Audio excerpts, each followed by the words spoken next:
Welcome to The Human Experience, a podcast about the stories we live out every day and the importance of championing the vulnerability and courage of the storyteller. I'm your host, Jennifer Peterkin, and it was through my own lived story of experiencing domestic violence that this podcast was created. By traveling the globe and interviewing each guest in person, I am convinced now more than ever that stories have the power to change the world. You can join our community of storytellers by subscribing, leaving a rating and review, signing up for my newsletter, following me on Instagram, and more. Thank you for being here. In a world full of noise, to listen with intention is an act of resistance. Episode 72 of The Human Experience is Jeny's story.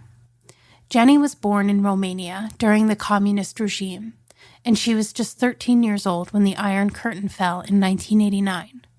Her life, like so many who have traveled similar paths, is marked by resilience and community. Navigating life under the strictness and control of a communist dictatorship was often difficult, but the complexity and chaos after the regime's fall were not an easy time either.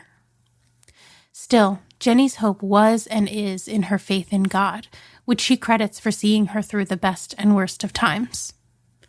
Jeny always had a heart for children, and that continues to this day. As a social worker, she has worked in orphanages, helping to facilitate adoptions, and now she works with Firm Foundations Romania, an organization committed to caring for and supporting the Roma community in Romania by offering access to education, tangible resources, and the gospel. This episode was recorded in Budila, Romania. Jeny, right now we're in Budila, Romania. And I've just recently met you, just a couple months ago, which is kind of crazy that it's already been a couple of months. So you work with FFR. Yes. Firm Foundations Romania, and so that's how we met. But you are Romanian, and so I had asked if you would be interested in telling your story because you have been, obviously you've been living here your whole life, and you lived through the communist regime here as a child. And now you are also, you're working with FFR, but you're also working with orphans Yes. Yeah. So you told me before you didn't ever think of telling your story, but I think you have quite a story to tell. So I'm excited to hear from you. What does that mean to you, your story? Like if I asked you, what's your story? What does that even bring to mind for you? There are no wrong answers. I promise. You can say literally anything. Yes. So how I told you before, I try to spend my life in a simple mode, being humble, and I try to be in God's will every day of my life, to submit of His will. And I'm available for Him, for His kingdom, for His work. So I'm praying all the time to understand where God wants me to be. Yeah. And to serve. So from January this year, I started to work here in Budila with the kids, with the Roma kids from the community. And I know for sure that God really wants me here. So I am so happy to serve here, the kids and their families. Well, I know FFR is happy to have you. And, I've seen you interact with the kids. You clearly have a relationship with them, which is just so beautiful to see. I've been coming to Romania since 2010. And, it's complicated. It's nuanced. But to see, FFR was started by expats, by an American and a German. To see, Romanians coming and being a part of it is just truly, I think, the greatest metric of success, that you see value in what they're doing and want to be a part of it. I mean, I think it's the only way that it sustains itself, and it's the only way that it can move forward truly. So yeah, I just really have enjoyed watching you interact with the kids, and, it's clear that they think very highly of you and love you. So I think it's beautiful that you talked about God's will for your life. And have you always had a faith? Did you grow up with a faith? Actually, I was born in an Orthodox family. My parents went to an Orthodox church, but not very much because my father back then was working in the army and it was not allowed for them to go to church in the communist age. So during the vacations, in the summer vacations, we went to visit our grandma and grandpa, and my father's sister was there too, and she was bringing us to the church. She went to the Baptist church back then, and during the summertime, we spent every Sunday in the church. And it was so beautiful for me. It was like another world, other teaching. And my personal problem was that coming home, I couldn't match these two worlds. It was so different being home and not going to church. I was missing so much that feeling that I had in the church. And really, I couldn't match them. Yeah, no, you're explaining yourself perfectly. Okay. I completely understand what you're saying. Yeah. As I understand it, Orthodox is kind of the main religion of Romania. Yes. Most are Orthodox. I think it's 90% Oh, wow. of Orthodox in Romania. Yes. Yeah. And so for people that don't know what Orthodox religion is, how would you explain that? It's a Christian religion. They believe in the triunic God, but they also believe in Virgin Mary. And they have the traditions. And sometimes the traditions are more important than the salvation through Jesus. They are praying to saints.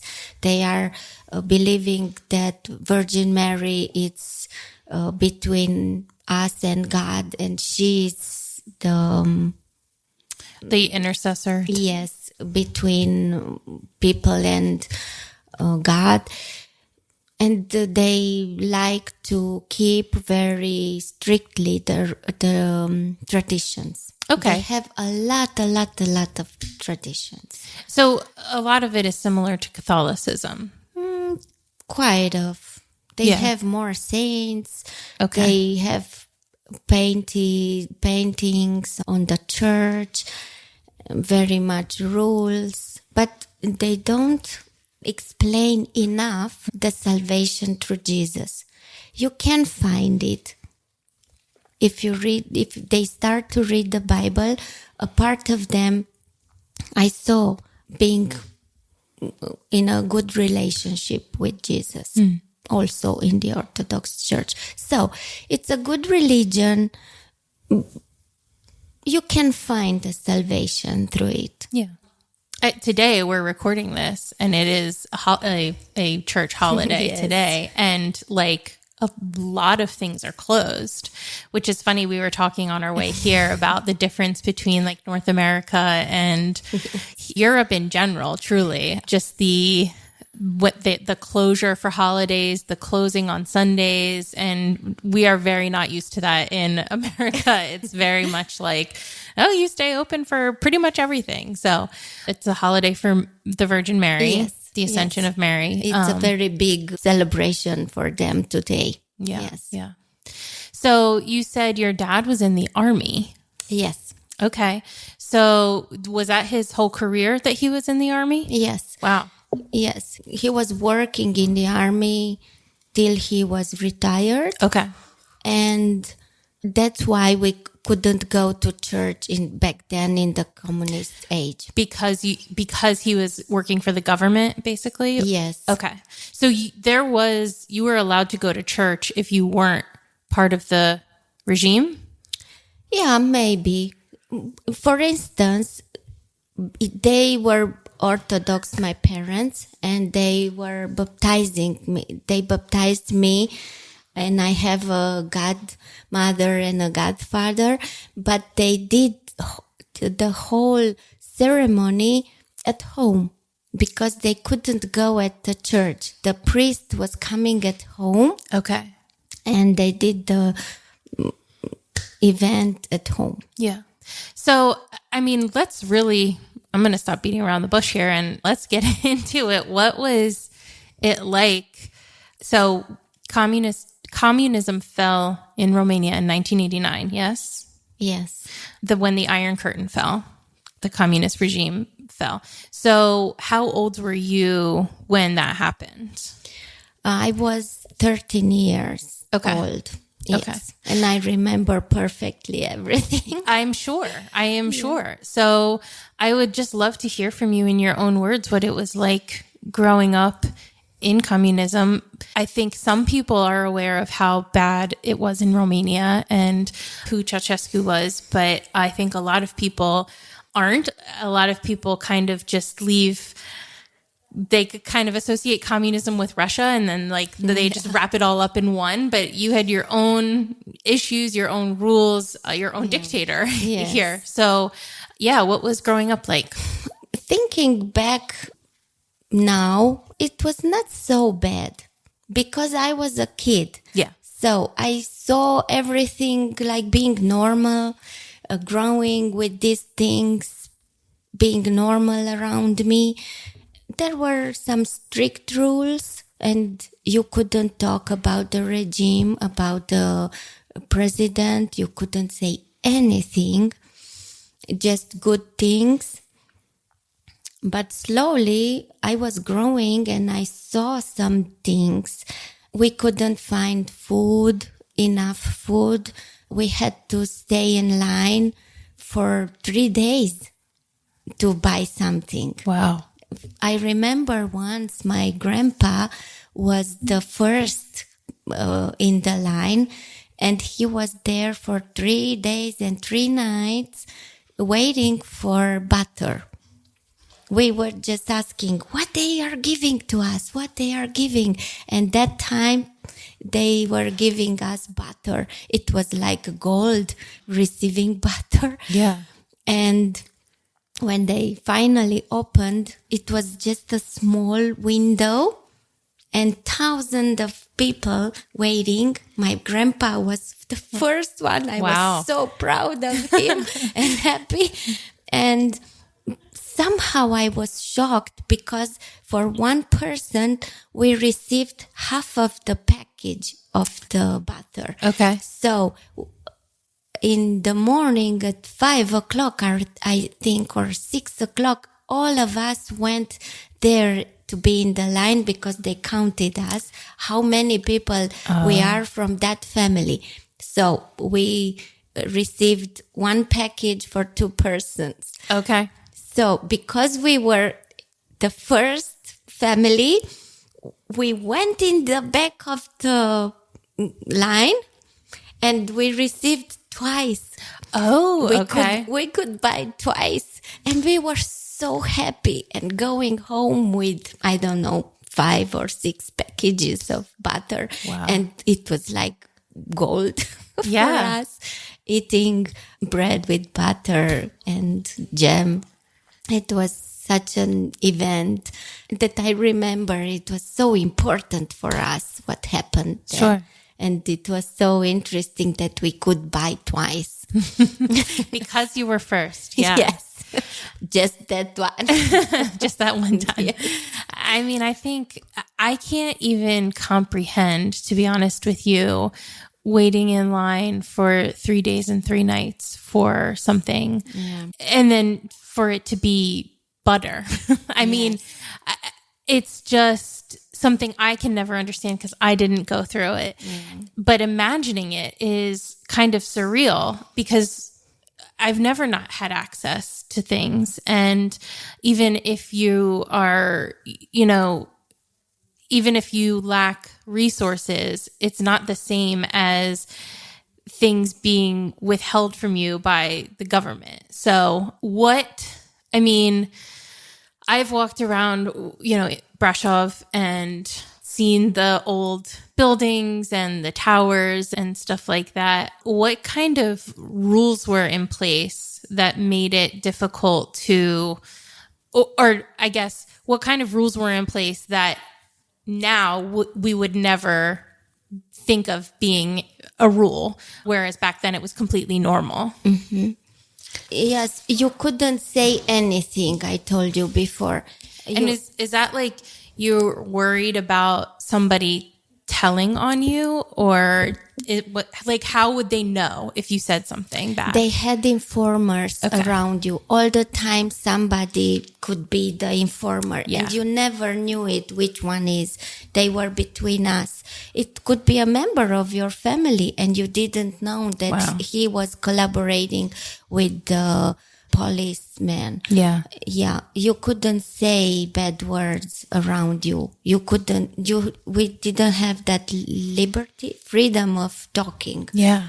And nowadays it's totally different. We can say everything that we want. Sure. Yes. And I think for my parents and for the adults in that time, it was more difficult than me, like a child.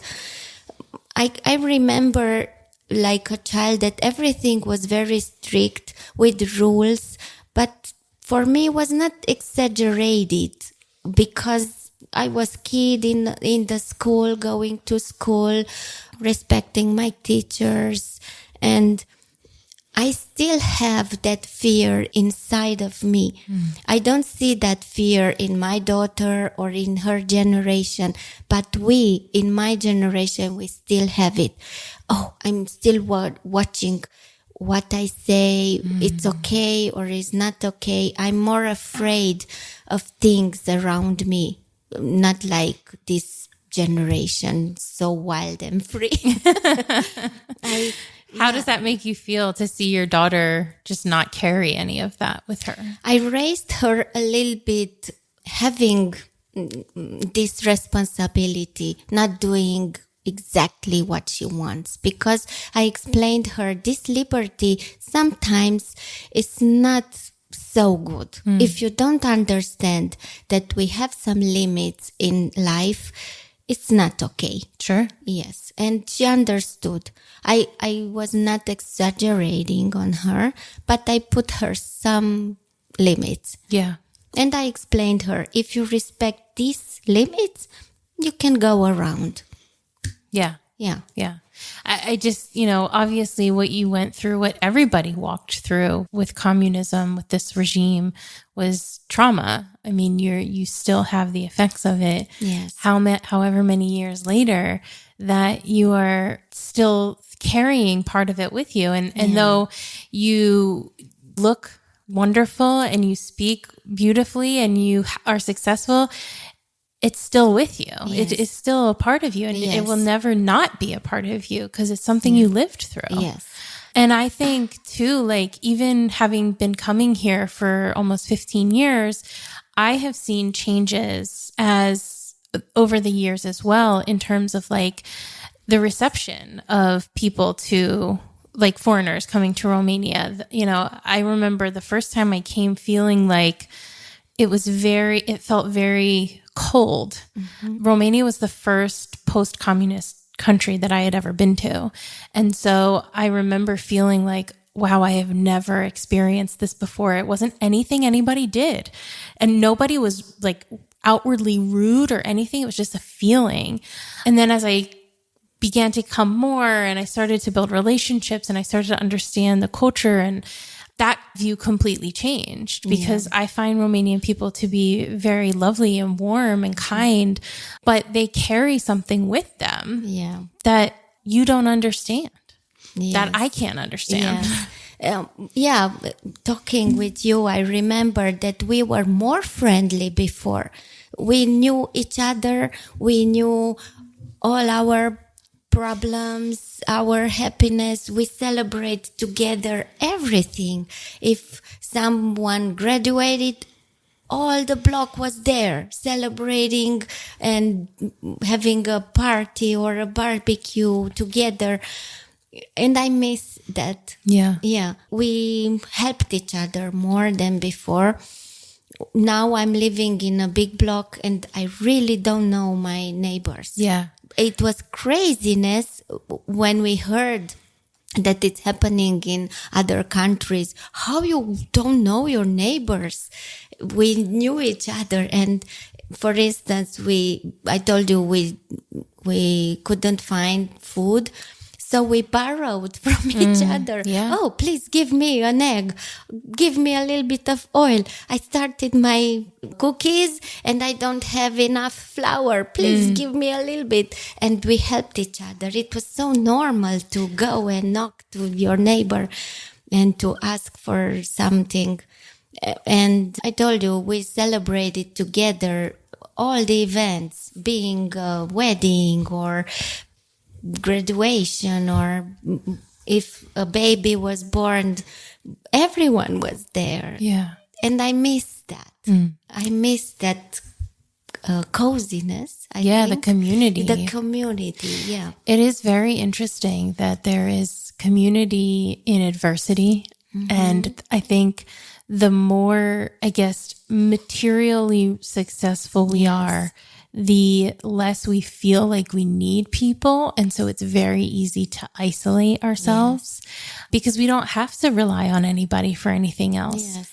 So it is very interesting, the kind of juxtaposition there that like you're going through this very difficult way of life, but at the same time, through all communally going through that together, you have a very deep and rich community that you have access to. Yes. What I saw here in Budila, in this town, they still have this. They are together.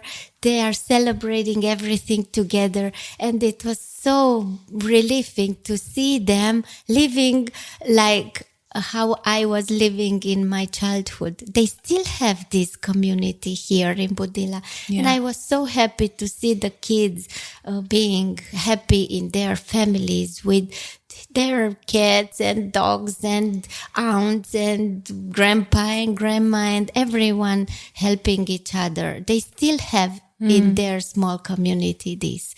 Yeah. And it's good to see that we still have. In the town, somehow we lost it. Yeah. Yeah.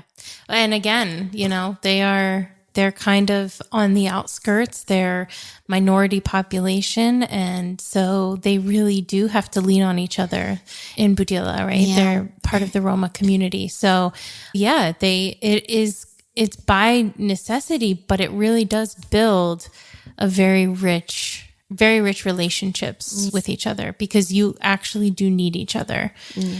So that's super interesting. So you've mentioned several times about not having access to food and something like butter being like gold. So what kinds of things were like you rarely had access to them, or it was difficult to get food wise that we today would be like, would take completely for granted? And also the clothes and shoes. I remember my parents bought me just one sandal for all the summer, one pair of boots for all the winter time. So I was the third one in my family. So I was lucky because I was receiving things from my brothers. Your hand-me-downs? Yes. And we were giving things to each other. Yeah. So if the clothes were too small for me, I was giving them to a neighbor. Sure. And we also helped each other with these things. Yes, we couldn't find good books. They were not allowed to print any kind of books with a liberty of telling things, important things. And a lot of people got to jail. If the informers, for instance, they heard something about our family, it was a problem because they didn't took just one of the members of the family. Sometimes they took all of them, mother, kids, friends, relatives, all of them went to jail. And the biggest problem was that they wanted to destroy the intellectual class. Yes. And they put them, all of them, in jails. In the communist jails. Was awful. And the priests were there, and a lot of people was... Just because of their profession, just because of their job? Yeah, or profession or ideas. And the communists were asking them to reject their religion. And who kept it, they went in the jail.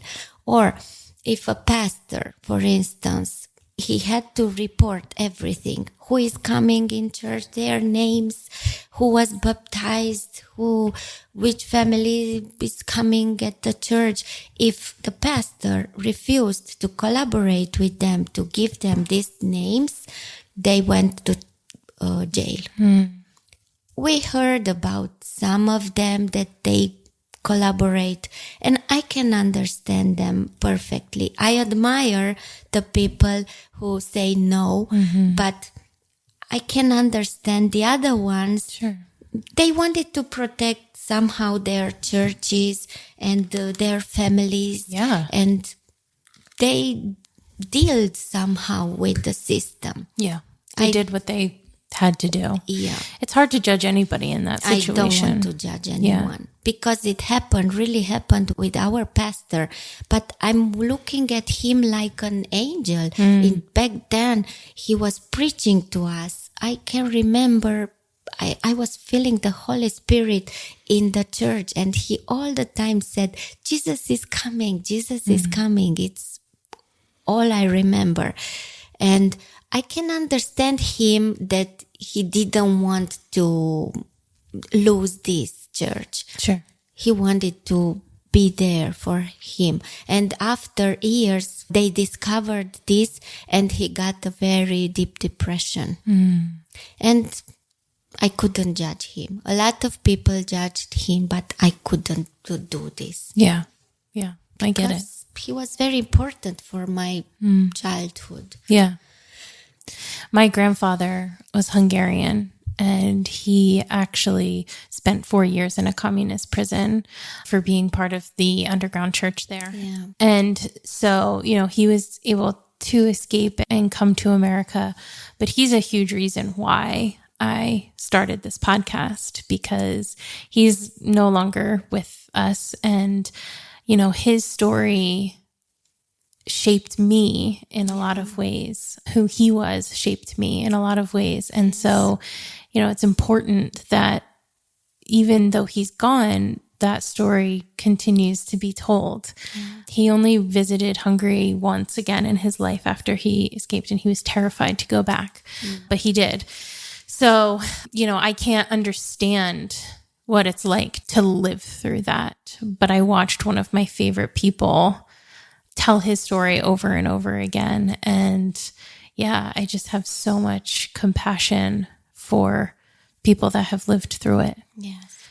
Did your dad, after communism fell, did your dad ever talk about his experiences in the army, or was that just something that you didn't talk about? It was normal for him. He went to his job, and he was very strict. He learned to be very strict, and we had very strict rules in our home. And once I remember, he was retired, yes, and he tried to put some rules on me, being an adult. And I said, okay, you are not in the army. Stop with that. We can just discuss things. Yeah. Don't put it on me. Yeah. I mean, that must have been a very interesting place to be, though, when the regime fell, to be part of the army. Like, what was that like for him to live through being a part of a government agency, as communism is falling? Yeah, I remember when was the revolution. I saw for the first time my father dressed with everything and with an army, and he was so serious, and I was so scared. and he sent us to our grandparents in another town Okay. to be protected. But I remember he was so serious and so scared with everything.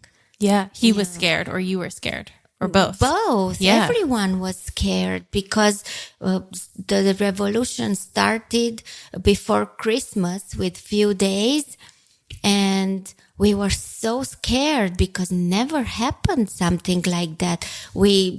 Like a child, of course, I couldn't even dare to think of something like that. Sure.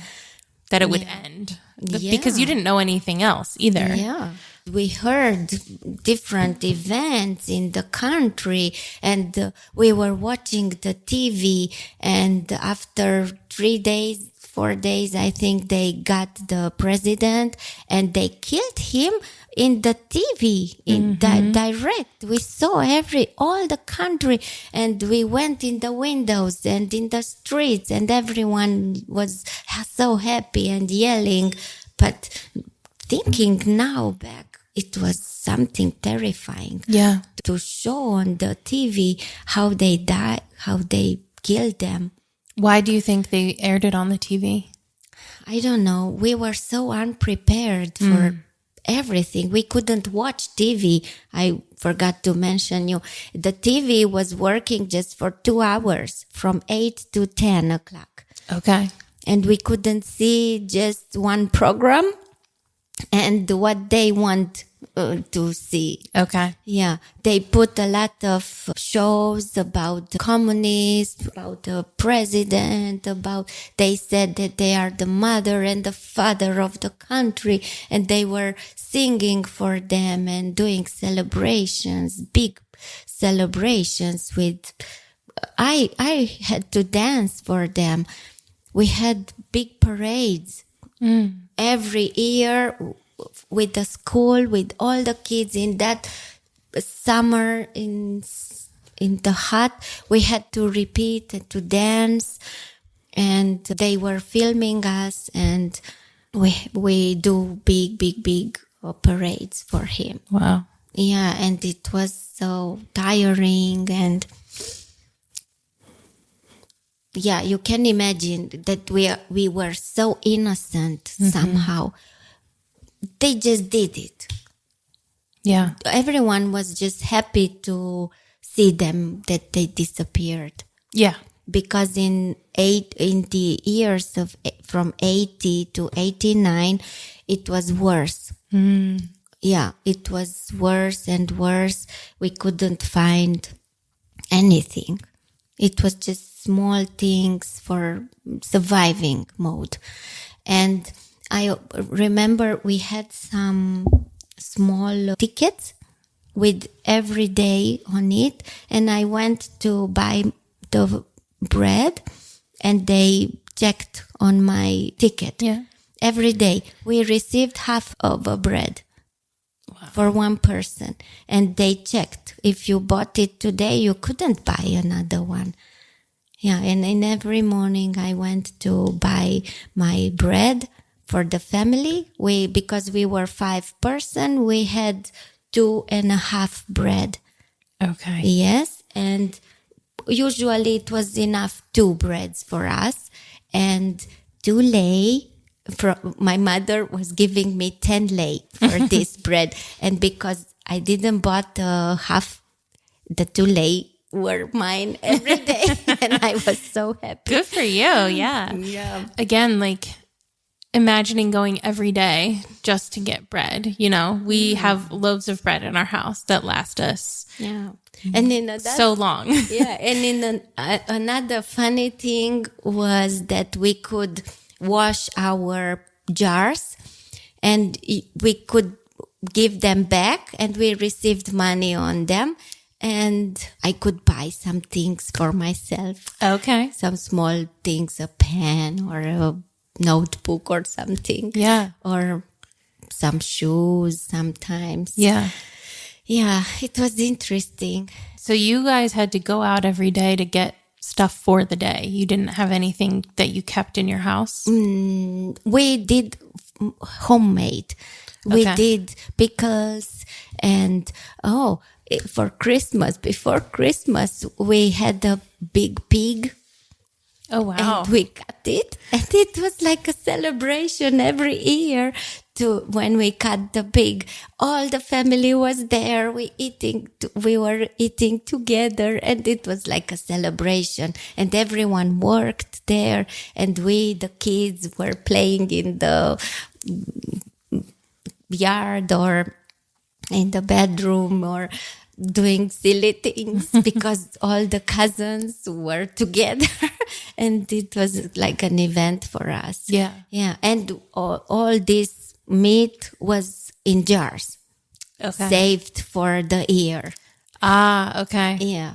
Yeah, because meat, I imagine, was We very couldn't difficult to come by. Yeah. Maybe once, I think we received once a month on that tickets. Yeah, it was ticket for sugar, ticket for oil, ticket for flour, for everything, and they checked it Okay. when we bought them. So you and could 5 eggs per month. 5 eggs per month? Yes, for a person. Wow. Yeah, and my grandma went for the milk every morning at 4 or 5 o'clock in the morning. They made the line and they put the bag with the jars. And they went home, they slept, and at 6 o'clock when the milk car was coming, everyone went to his bag in the line. That's so interesting. And everybody respected that. Yes. Yeah. We respected each other. Or if you are in front of me and I need to go to, for instance, the toilet or to drink a coffee or something, I said, "Oh, Jen, keep the line for me here. I'm here beside you." If somebody is coming, you say, somebody is still here after me. But people respected back then. That's great. Because everyone knew that it's difficult to Yeah. get. Yeah. So You're in it together at the end of the day. Everybody's walking through the same hardship. And my father also had a garage in the back of the block, and we had some chickens there, and he had some rabbits. And I remember I was so happy to see the baby rabbits. Oh, yes. Yeah. And he took care of them. So we had some meat from them, some eggs. Okay. Yeah. So And- if you could have some animals and some Yeah, garden, some, you yeah. could do Yeah. a little bit more. Yes. But I'm assuming there were people that didn't have those. Yes. And so they they were limited to whatever the rations were. I think my family was a little bit richer than others because I told you my father was in the army and he has a very good salary, a good payment. And my mom also worked in an office, and we had a lot of money. Actually, they put it in the bank, but you couldn't buy things from this money. And they lost them after the revolution. Oh, the money wasn't Yes. good anymore. Yes, because they dropped in value somehow. And I was so sad about this. We had so much money, but we just lost them. Yeah. You saved it because you couldn't buy anything with it anyway. And they didn't know what to do with them. Yeah. I told them, buy an apartment, buy something. But they had that communist idea to keep the money. My father was very poor, and he wanted to have money, to see that he has this money. And he didn't want it to spend them, but they anyway lost them. Yeah. It was, when the new world came on us, we were so innocent and so unprepared for all these things. And a lot of bad things were coming to us. This liberty sometimes is not so good. Yeah. It was a huge change Yes. from communism to To this so much liberty. We didn't know what to do with it. it's chaos for a while, right? It was. And I saw the bad things were coming on us, and a lot of family were destroyed because they left. A lot of kids were alone at home after or with grandparents, and they left to work. They said, we want to be rich now. But it was such a bad issue for the kids. Yeah. A lot of kids, my classmates, were alone. After the revolution, how did Romania deal with the people in the Communist Party? Not the president. I know that what they did to him and his wife, but like, did people have to denounce communism? Were they given an opportunity to basically change sides? Yeah, they changed a lot, and we had just one political party. It's the communist one, and after they appeared some. Yeah. And after that, they fight a lot. I don't understand the politics, and I really don't like it because they are changing and lying, and I don't know what they are doing there. I said, okay, it's not for me. They know better. They will do it. But it was a mess in the beginning. Yeah. Yeah. So I would like to ask you about something that's kind of a little bit notorious or infamous, but especially since you work with orphans. Romania, for a long time, was very much known for their orphan crisis. And there was an interview that came out in the early 90s from 2020 that had brought cameras inside of orphanages and showed it. And the world got all up in arms about it.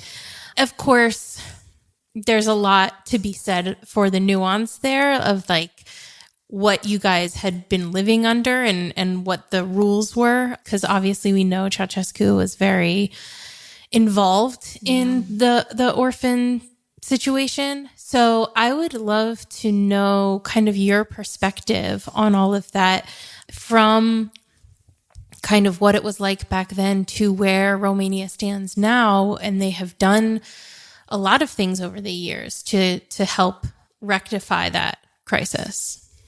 Yes, it was a big issue back then. The problem was that the Ceausescu said that we don't have social problems. And they destroyed all the offices of social work. I never heard about being a social problem. It took me a while to understand what's this social problem, because we didn't have social problems. Everything was covered. We lived perfectly. It was these orphanages, actually, they were hidden.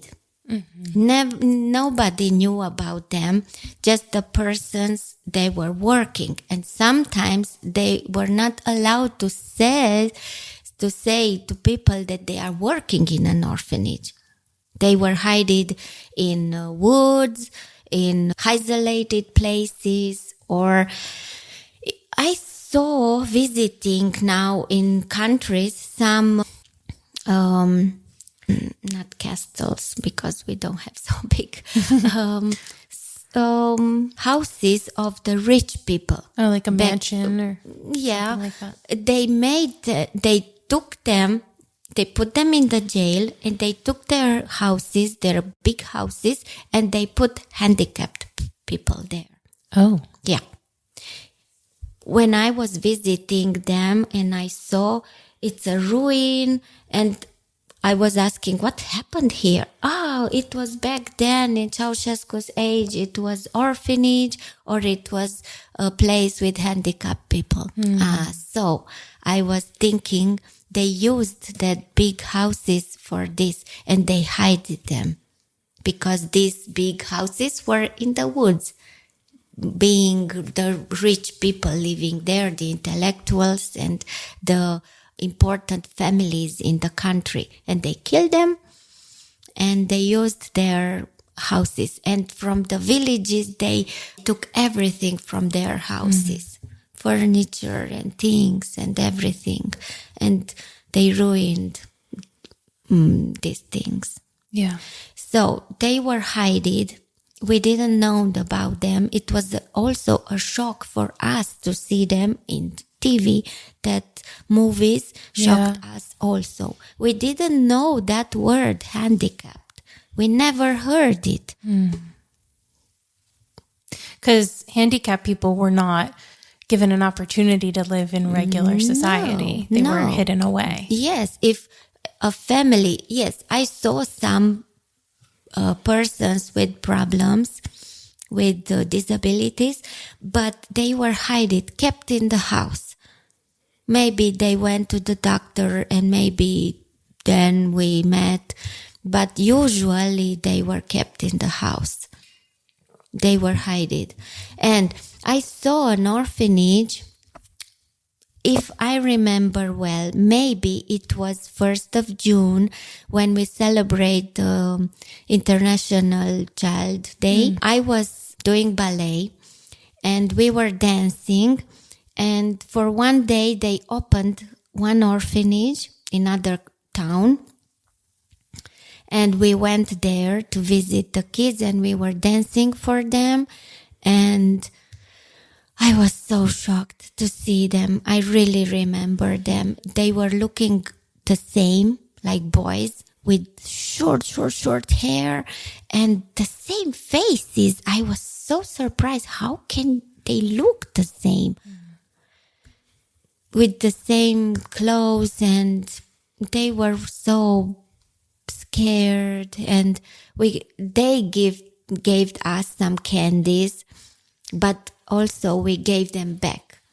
We gave to the kids back because they were so willing to have that candies. And I remember I gave it to a kid. And this was after the regime? No, this was before. Yes, I was, I think, in my 3rd or 4th grade when I saw them. That this was the first impact that I saw them.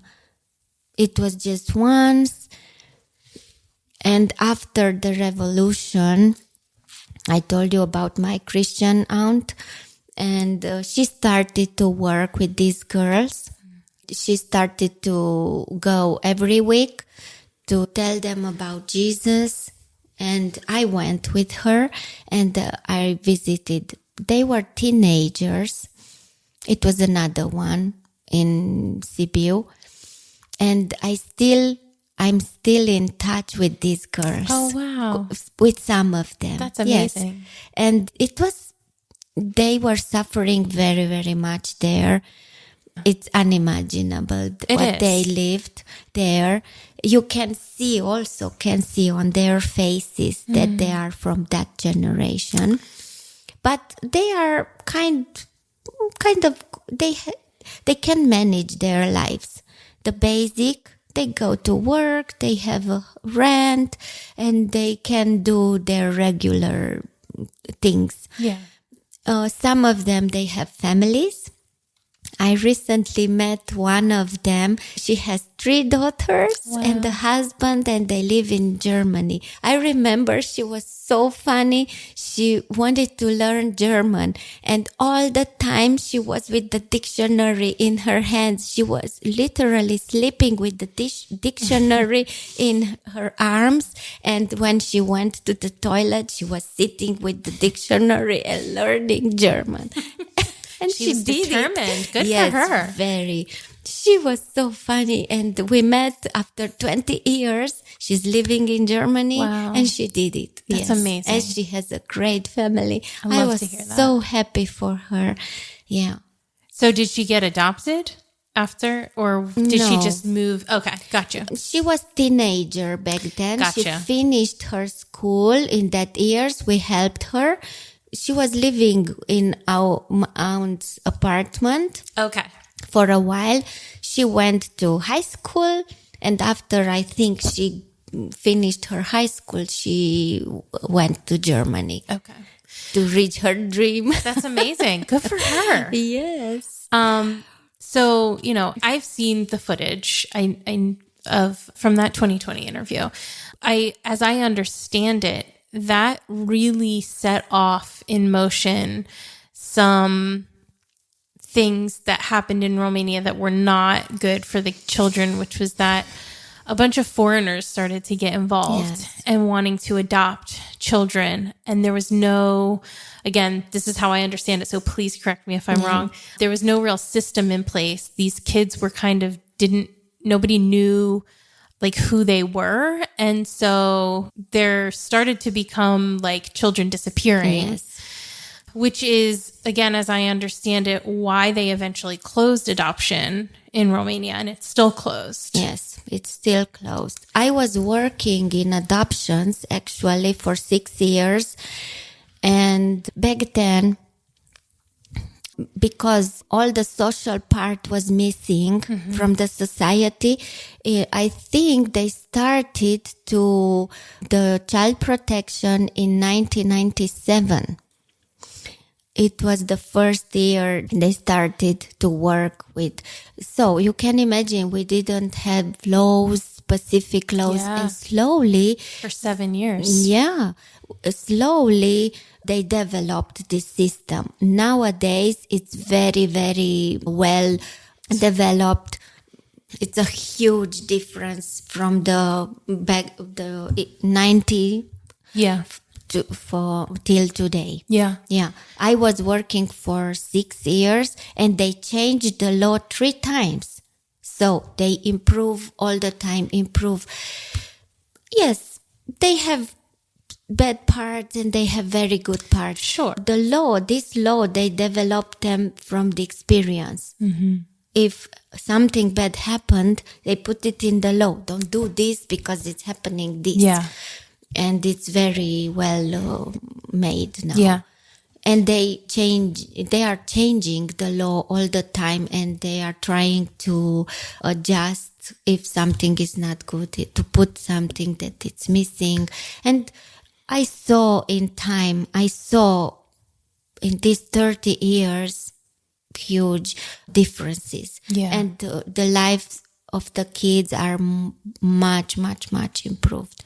They are living in very good conditions now.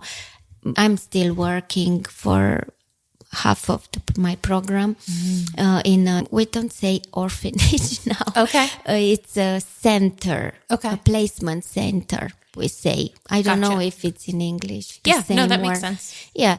And they have very, very, very, very good conditions there, the kids, and good education. And they are going in the public school, and they go to clubs, to sport, they sing, they learn instruments and what they like. Yeah. Pottery and different things that they like. Amazing. Yes. Yeah, I mean, it's just so interesting, again, being not Romanian, being American, but also having been here enough that I do understand some of the context. I know that in the West, Romania is like kind of, there's a connotation about Romanian orphanages. Yeah.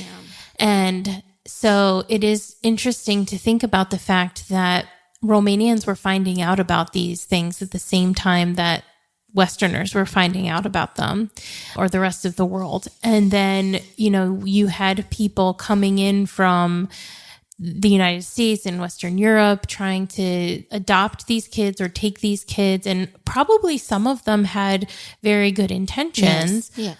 But there was no understanding of what had already happened. They were just trying to take the kids. And there's no nuance to that situation. Yeah. And then you also have people that don't have good intentions. Yes. And so there was a period of 7 years where there was no social structure and kids were just disappearing from Romania. Yes. And it's horrifying to think about. It's absolutely horrifying because there's so much suffering for the children of Romania.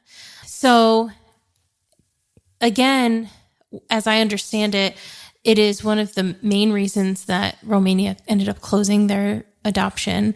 And for people that don't know what that is, it means that you cannot adopt a child from Romania and then take them from Romania. You either have to be Romanian and adopt them, or you have to live here as a a resident with your Yes. domicile and adopt them and stay here Yes. until they're 18. I don't know for sure because they changed a lot. They did change. Okay. The laws, Okay. and I didn't read them. That's okay. That's okay. But yeah, so But yeah, it was a very big issue, and that's why they stopped it, because the kid left with the family and we couldn't see what's happening after. yeah. And that's why they stopped it. Yeah. And so And they it's, sold the kids for money. I was in my high school time, and I heard that they tried it to make it properly, and lawyers had some official thing, an office or something, and through them they made the adoptions, but the family had to pay a lot of money for this procedure. yeah.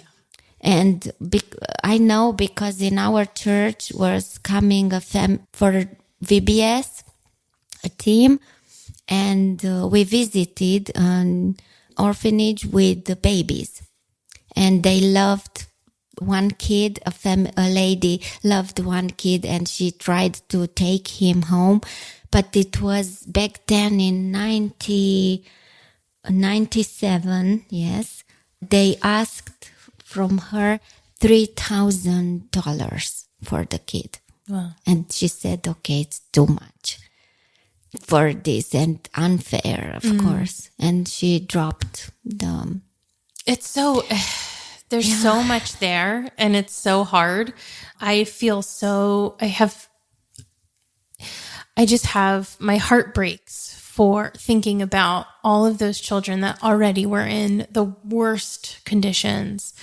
And then those that were adopted, even if they were adopted with the best intentions, I think something that maybe we don't talk about enough within adoption is there is inherent trauma there, right? Yes. I mean, a child has lost their parents. Regardless of how it happens, there is an inherent trauma to that. On top of the fact that you're adopting children from a post-communist country that has not healed, Yes. that it just happened, I imagine that there was a lot of gaps in care for those children even after they were taken, Yes. and even if they went to good families. Yes. Because if you haven't been through that, or if you haven't spent time delving into it, you wouldn't know how to handle it. Yes. Yes. I saw some interviews exactly about this. They were so unprepared for their big problems. Yes.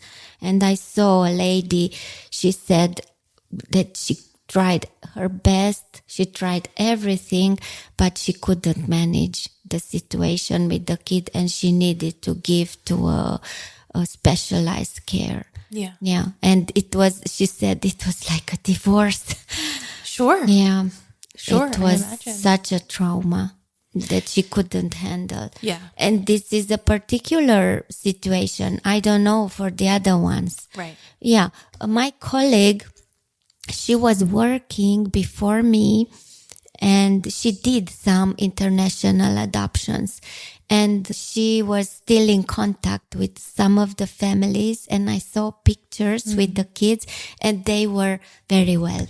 That's great. Yeah, that was good for us to know that the Yeah. kids are well, but Absolutely. not all of them.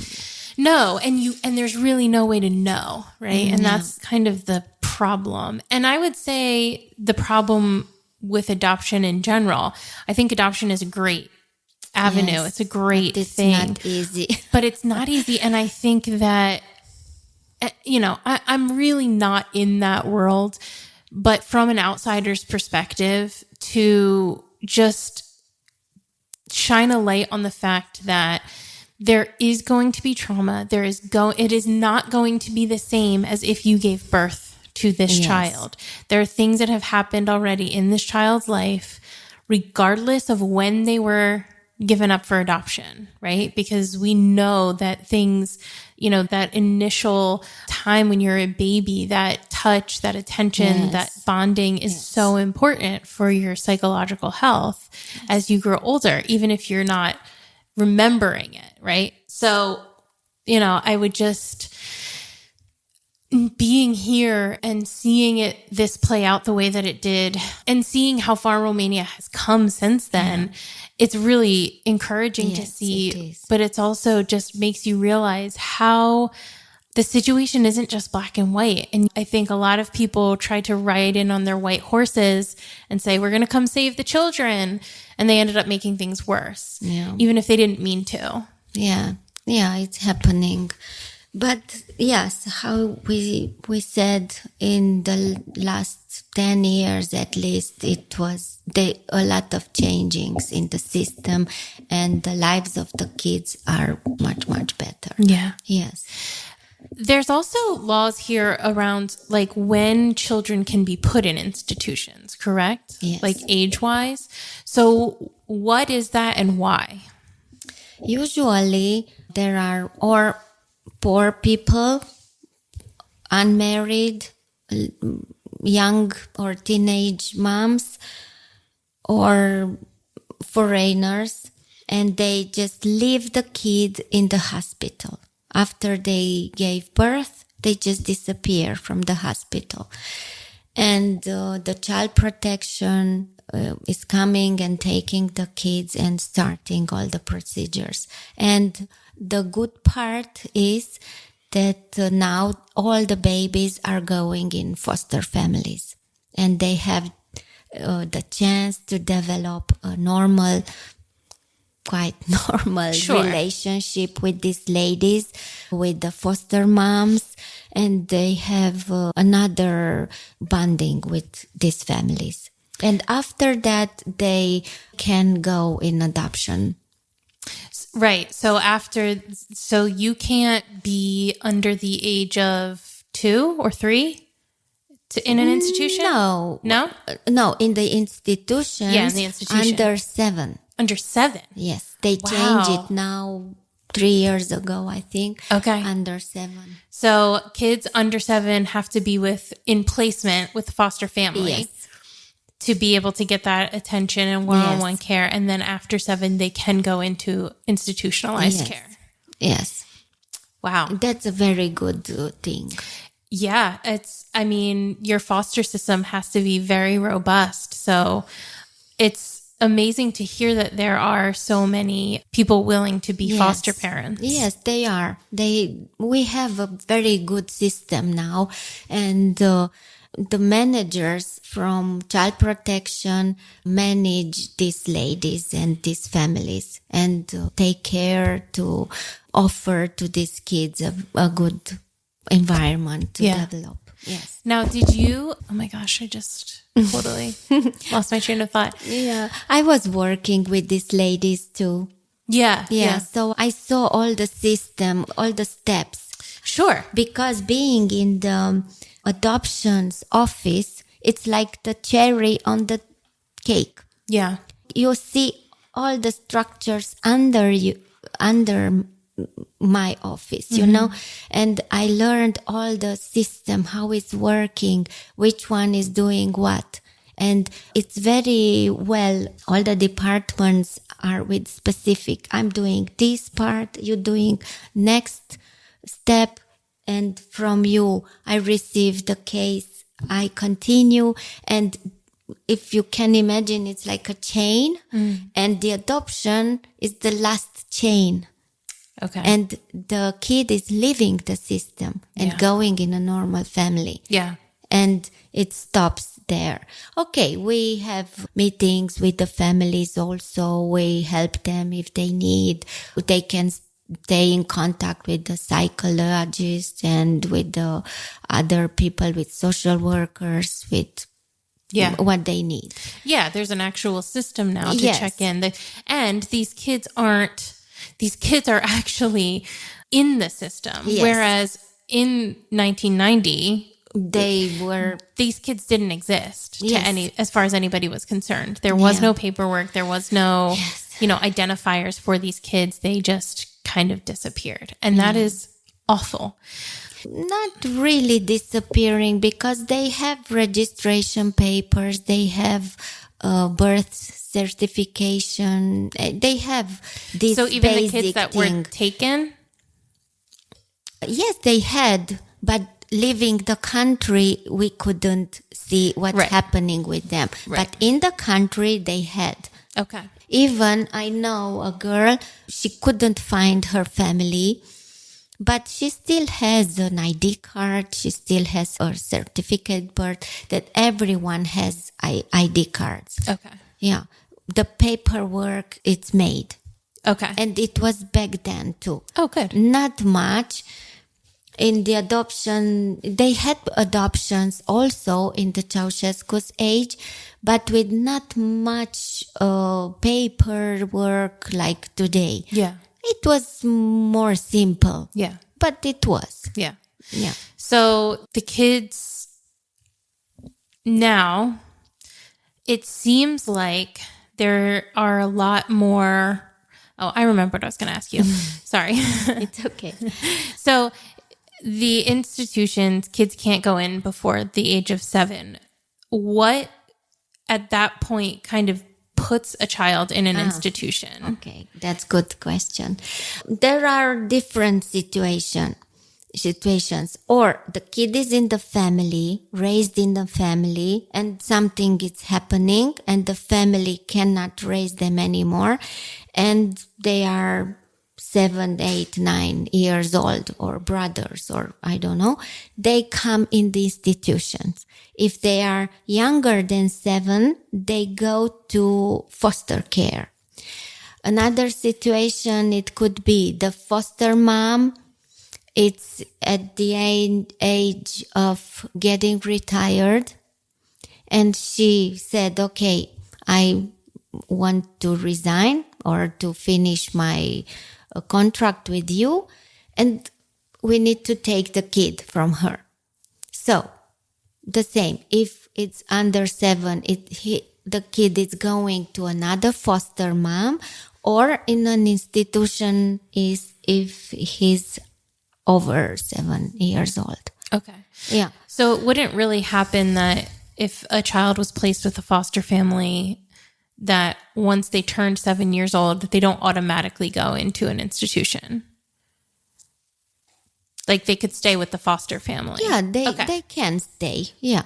If the family wants to keep all the kids, for instance, it's difficult when they are brothers. If you have a brother of 2 years old, one of 3, and 2 of 8 and 9. Mm-hmm. What are you doing? You need to split them. I don't like this part. Yeah. They should put an exception of here. If you put them, all of them in the institution, you should allow under 7 to keep them together. Yeah.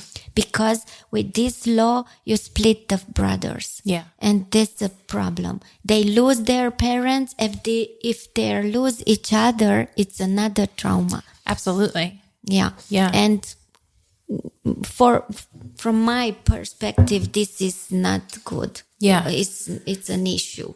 Sure. Maybe they will change it in time. What about reconciliation? Is that a priority at all in terms of like if a child is taken from a household, do you try to reconnect them eventually With the biological family? Yeah. Yes, we try. I had some situations, but not much, just 3 in 6 years Yeah. I did.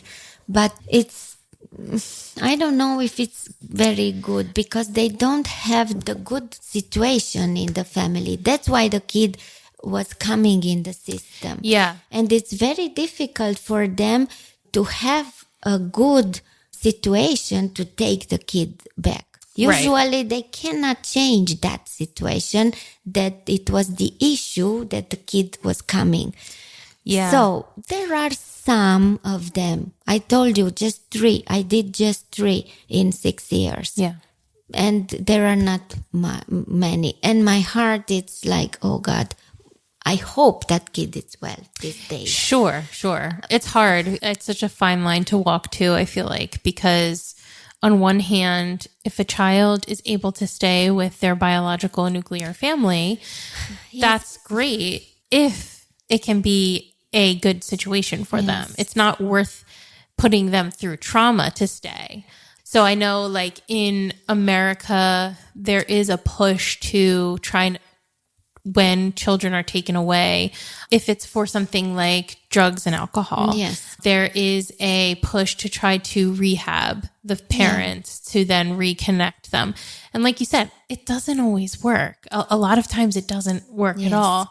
Or if it may work for a little bit and then the child still ends up needing to leave the house eventually. So it's a hard issue because it's a very gray issue. Yes. For me, it was the hardest. I honestly said it was the hardest to decide this, if I put the kid in their families or not. But it happens just 3 times. Yeah. And I hope the kids are very well these days. Yeah. I hope. I'm praying sometimes, oh God, I hope I did the right thing for them. I'm sure you did the I best know you could. that for the kid, a mom, it's the most important person. Nobody can be in their place. Nobody can take that place, that special place in their hearts. But it's so difficult to decide if you put them together or not. Yeah. Because it's the issue is usually is not changing. Yeah. It's very difficult because to get to that point in the first place where, the authorities or the social services is called, I imagine is quite severe. So one of the questions I wanted to ask is, it seems, again, having been coming for about 15 years now, it seems things have changed in terms of most of the children that were abandoned that we were looking after within the context of this organization seem to be Roma. Yeah. And it doesn't, they are still Roma, a lot of them, but it doesn't seem to be as many. So what is happening there? Romanians more open to adopting Roma children? Are they, is the separation not as big as it used to be, or the segregation not as big as it used to be? There used to be like such a negative connotation and it doesn't seem as bad anymore. So, Yes, you're right. It's not so bad as before. The kids are still Roma kids in the system, maybe 90%. Wow. Maybe more. Yeah, because they have somehow this culture in them to have a lot of kids, and having 8 at home. Of course, you don't want the 9 kid. Yeah, it's too difficult to raise them. It's complicated. It is complicated. Yeah. They're oftentimes very poor. Yeah, they are very poor and they don't understand that prevention is important. They have this culture in them, having kids. It doesn't matter how we raise them, what we are doing with them. Oh, it's okay. The system can take care of them. Yeah. They have this in their minds. Till they will not change this in their minds, I think nothing will change. And there's a disconnect, which I think you kind of already alluded to, that because contraception is free here in Romania. Yes. So they are able to have contraception, but they don't use it. They started to use it more than before. Okay, that's great. Yes, we had, when I was working in child protection, we had a special department working with this issue, to teach them, to help them, to give them all these informations and pills and everything. And it was better. It really was better than before. That's great. Yes. And how you said that the families that they want to adopt, they are more open to adopt gypsy kids. Yeah. Yes, I saw this. Yeah. Yes, they are That's great. more open than before. Yes. I'm so glad to hear that, because if you've not been to Romania or you're not familiar, Roma kids or Roma people tend to be darker skinned. Yeah. And so you generally can tell a lot of the times if somebody is Roma, and that was and still is to an extent a big issue because they're treated very poorly sometimes. So it's great to know that Romanian families are opening up and wanting to adopt these Roma kids, because they're beautiful children and just obviously so worthy of love and family and dignity. So that's fantastic. I saw a lot of families. Good. And they are very well and beautiful kids. And it happened to me that to give one kid the age of 2 or 3, and we met after 3 or 4 years, and I didn't recognize them. Really? Yeah, it was so interesting. I was looking, who's this kid? For sure I know him, but which one is? Yeah. And when I saw the parents, this kid is, I didn't recognize him. So beautiful and so well developed, and singing piano, playing piano or dancing or doing gymnastics, and a lot of good things in their lives. Yeah. And it's amazing. They are so different. Yeah. And some of them went to university already in my first adoptions. I saw a picture with my first kid, and she was in university already. Wow. Yeah. That's amazing. It's amazing. That must be so special to see that play out, because obviously it took a lot of years to get there. I saw a lot of situations, different, with good ends and some of them with bad ends. I had some kids in this center that I'm working now. They had a blood issue, a problem. It's a DNA problem in their families.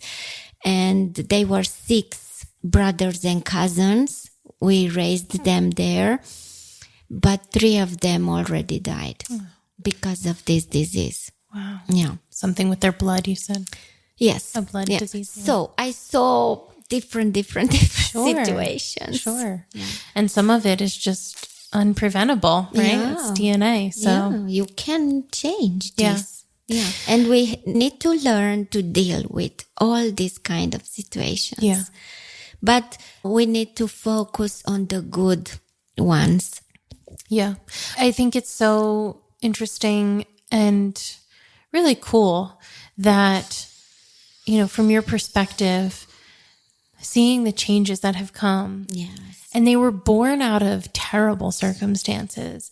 But just like the community within communism that's born out of adversity, this system has been born out of adversity as well. And it was made to stop issues that were happening. And so I find it fascinating. So I was born in 1989. So it's been 35 years since the fall of communism here.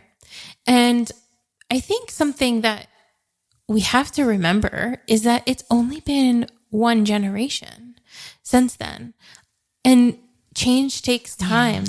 And so to see how far Romania has come, to see how far, like the changes that I've noticed over the years, it really is an incredible thing to watch unfold. And it's beautiful just to know and to see in real time this community and this country kind of reforming themselves. I mean, Romania obviously has a very rich culture and history. It's not defined by communism. There's so much more to Romania and about Romania.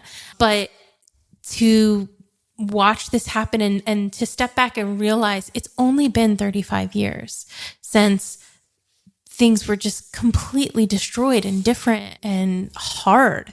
So to see the rebuilding that has happened since then, it's just really, really neat. Yes. And it's encouraging. Yeah. Yes. For sure. I saw during the time all these changes, and I went through them, and I went step by step with these changes. Yeah. And yes, it is amazing. You would know more than me, for sure. Well, yeah. I mean, you have lived through both of them, yeah. both times. That's an incredibly important perspective. Yes. Because, again, you were young enough that while your experience will always be a part of you, you were able to be shaped in, the ways after communism, whereas probably older people that had a harder time with that, with the changes. But you were also old enough that you experienced it for yourself. So it's something that you will always carry with you. So yeah, I mean, I think your perspective is incredibly important. Yes. I saw a lot of changes during my lifetime, and it made me proud. Yeah, it makes me feel proud that I was part of it. Yeah. And I helped so many kids, and I saw so many lives changed. Yeah. They have very good lives. These kids in the adoption families, they have very good conditions and access to school and to everything. Yeah. Yeah. And they are saved from the system. Right. Yes. And I'm so happy for them. Yeah. Do you think that Romania will ever open adoption again? Yes. You do? Yes. I think so, because they are trying to put together a new law. I don't know when it will be, but they want to do this. Okay. Yes. And we have some NGOs, they are fighting for this, and they are trying to find a way to control these issues. Yeah. So that it's still good for the children, but it's open. It will be. I hope so. Yeah, not now, but Not now, Yeah. but I don't know when, because they stopped it from 2005. yes. Yes. Yeah. And it's a long time. We don't know why Yeah, it'll they be 20 couldn't years do next it. year. Yeah, it's a long time. And we don't know why Yeah. and how. But I mean, those first 7 years probably were, I can't imagine being a part of the system then. You know what I mean? Like, well, it didn't exist. I can't imagine being part of trying to build that from the yeah, truly. So I get it if they're a little hesitant to open it back up. But yeah, that'll be really interesting if that happens. I started my university in 1997 when they started to build the child protection system. So till I finished my university, till I graduated, they already had these laws and the system and the basic things. So I started to work in 2003 for the first time. Okay. So they had almost 10 years to develop. So when I started, they had a very good base already. That's good. Yes. Yeah. Yeah. It's amazing.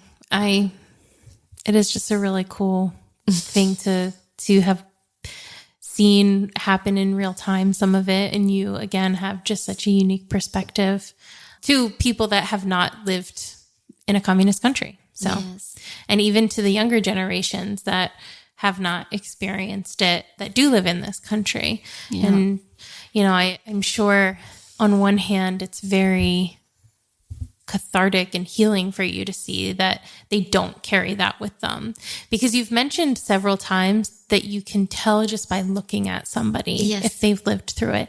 And I think that is so true, and it is so fascinating because what that tells us is that the trauma that we live through and our mental health matters. It is tied to our physical health, and you can tell. Yes. Yeah. Yes. It's still there.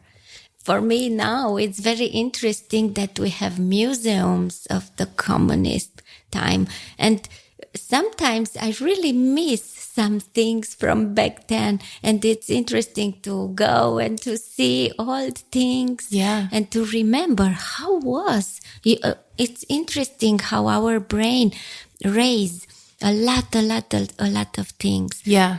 And now when I saw, I remember that toy. I remember that lace, and we had the houses all the same with the bed, with the table, and with the chairs around the table, and with the TV, and everyone has a lace on the TV with a big fish of glass. Oh, okay. Yes, everyone has this. And it's so interesting. That is very interesting. Yes, to remember all these things. Wow. It's funny also how we lived back then. Or it's funny to see pictures from that time. Oh, look at your shoes. Look at your silly clothes and how you were looking. Yeah. And it's funny. But you feel in your heart that, I miss sometimes. Yeah, I think These things. that's so understandable because it was your normal. That was your childhood. Yeah. And even though, We were happy. right, How you were happy because you didn't know anything else. Yeah. We didn't know a lot of things. Right. And it was very good for us like kids. Yeah, We were happy. that's awesome. Yeah. Yeah. So, I'm glad that you can look back at your childhood fondly and, know that you were under a very difficult time, but you can separate the fact that you and your family and your experiences, you still treasure Yes. those that you had. Yes. I'm sure that other families were suffering more than my family. Yeah. But usually we were happy. Yeah. Good. Well, I have one question that I ask everybody at the end of each Okay. show, which is through the lens of your experience, what does compassion mean to you? Compassion is a big issue. It's a big thing for me. Yeah. If maybe I'm different than other people, because since I was a child, I was so caring with other people. All the time I wanted to help. All the time I was watching, and if I saw a need, I was there to respond. And sometimes I was too much but because I'm bothering people, because I'm so willing to help. Like, go away. Go away, leave me alone. I need to learn to stay back, and after they ask me to help, to go, because being social worker and so from my heart being so willing to help, I need to learn to step back. So maybe I'm not like all the people, but I really like to help the other people and to be there when something is happening. It's not easy all the time, but I like to be there. Yeah. Yeah, it's an important thing to help each other, to love each other, and to, through all of this, to show Christ's love. Yeah. Wonderful. Thank you so much for sitting and talking with me and being open about your experience. I think it's important that this kind of thing is recorded because, eventually if we don't, it gets forgotten. And it's important that we recognize these things that have happened throughout our lives. So thank you. Yeah, thank you. I thank you very much for your for inviting me. Thank you very much. You are welcome. Yes, you're doing a great job also. Thank you. Thank you. It was so good to meet you too. Oh, thank you. Yes. You're sweet. And now you're gonna be my translator to talk to some teens. Yes, so. it's my pleasure to help. Thank you for listening to The Human Experience. If you enjoyed this episode and you'd like to help support the podcast, please subscribe, share it with your friends and family, share it on social media, and rate and review it on Apple Podcasts and Spotify. You can also support the podcast financially by going to my website, thehxpod.com, linked in the show notes, and clicking on Donate.